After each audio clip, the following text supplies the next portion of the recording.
Paskog. Saya.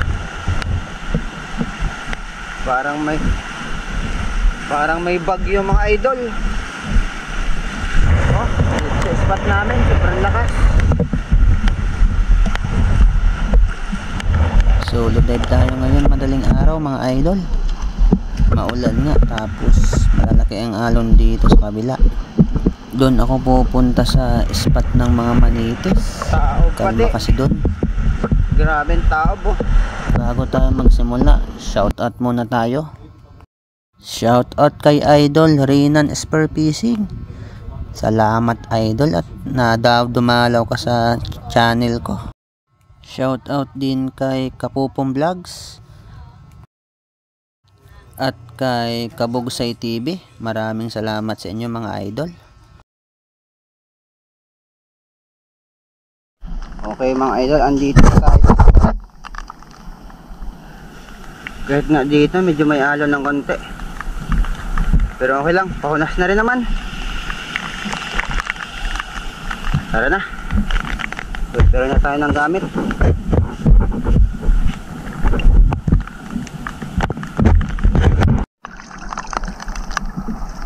Okay, ready na tayo mga idol. Solo dive. Oras 1:20 ng madaling araw. Tara.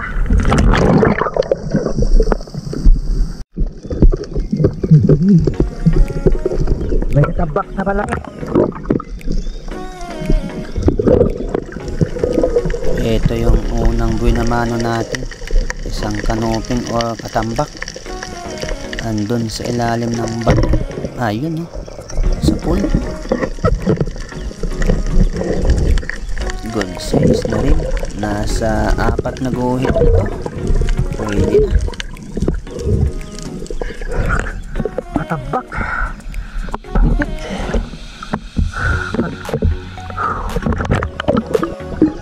Ito yung pangalawa nating nakita. Isang green or dito sa amin ay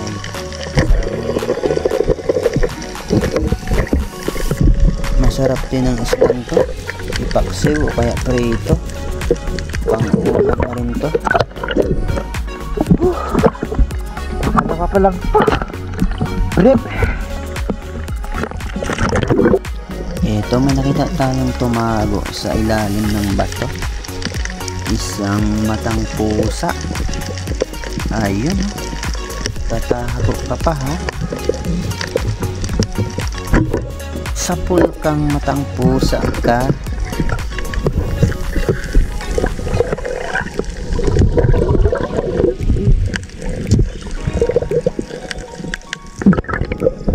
Unang isda, matang pusa. Okay, hanap ulit tayo. At ito yung nakita natin. Isang dangit. Nakasandal sa lumot.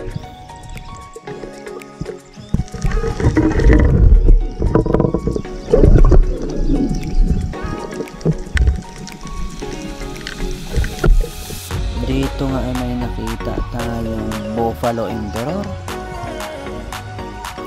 Mga 2 guhit na rin ito, kaya pwede na pang ulam.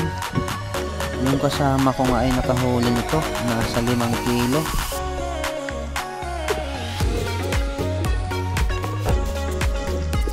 Ito, may nakita na rin tayong pusit. Ayun tumago pa nga. Akala niya hindi natin siya makikita. Ayun, dali natin.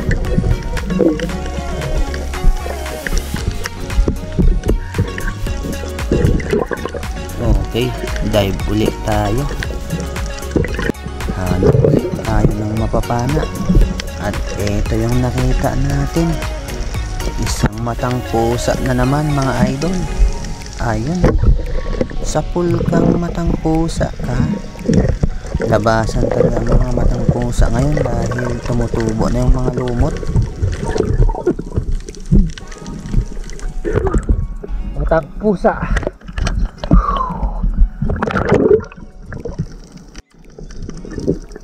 May manitas mga idol, nakapatong sa bato.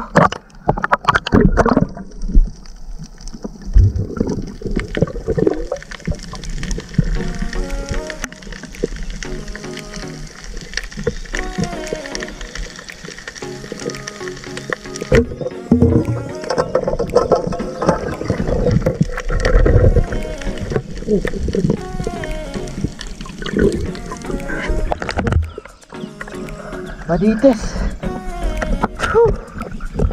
Good size ka rin.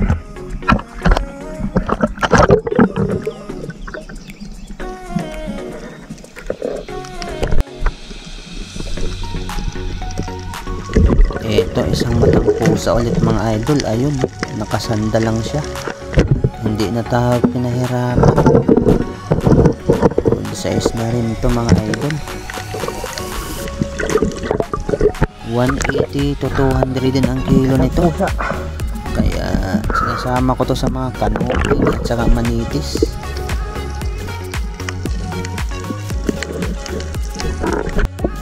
Manitis ulit. Dito nga ay sunod-sunod na yung huli natin ng manitis mga idol. Nagsilabasan na sila. Lalo yung isang klase ng manitis na mahaba. Puti.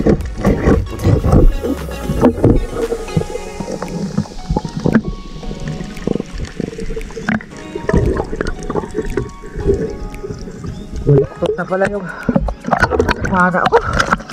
Duno na pana ko, baluktot na. Manitis. May isa pa mga idol na manitis, malaki na rin.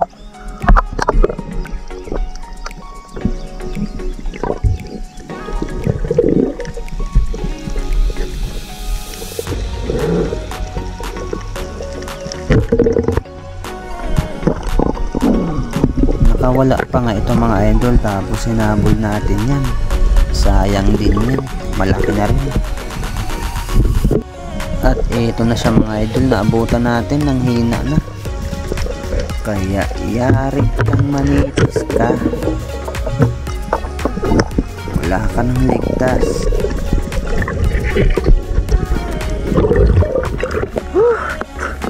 Pinahirapan pa ako. Hirap talaga pag hindi quick reload ang pana. Tagal makasa. Manitis mga idol. Isa na namang manitis mga idol. Ayun no. Hindi na natin papakawalan to. Sinigurado na natin yan. Maka 1 kilo na tayo. 200 na tayo mga idol. Ito, malaki na. Manitis. Yung isang klase na manitis. May danggit, dalawa. Try natin one shot. Dalawa. Meron nga na naman tayong nakitang danggit dito mga idol, magkasama at magkadikit pa. Kaya susubukan ulit natin one shot.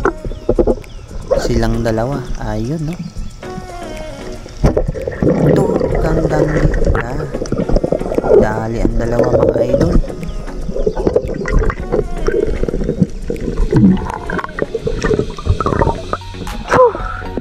Dali natin yung dalawa.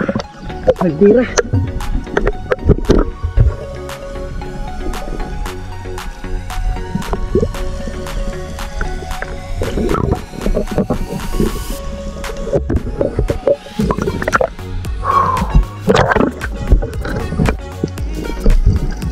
Pauwi na nga tayo ay mayroon tayong napansin dito mga idol, nakabaon. Ayan no. Ulo lang ang nakalabas. Isang ambush predator. Yun no. Tumago ulit sa buhangin.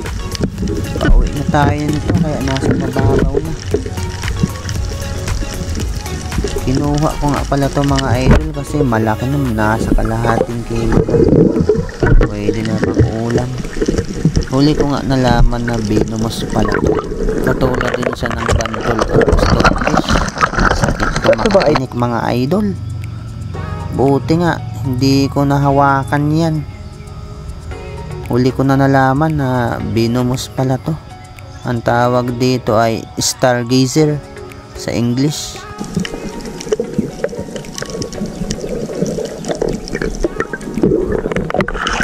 Tinik niya.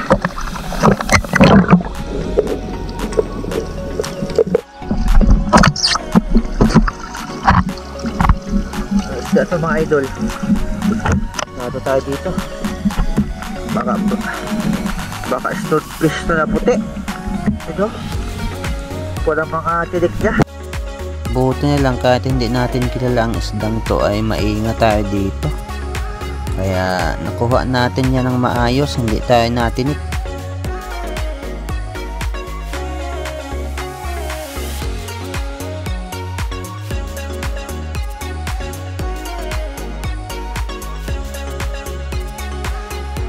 May pangbenta na tayo at may pang ulam na rin mga idol. Kaya thank you Lord sa biyaya ng dagat. Pas na amihan. Ulam na tayo mga idol.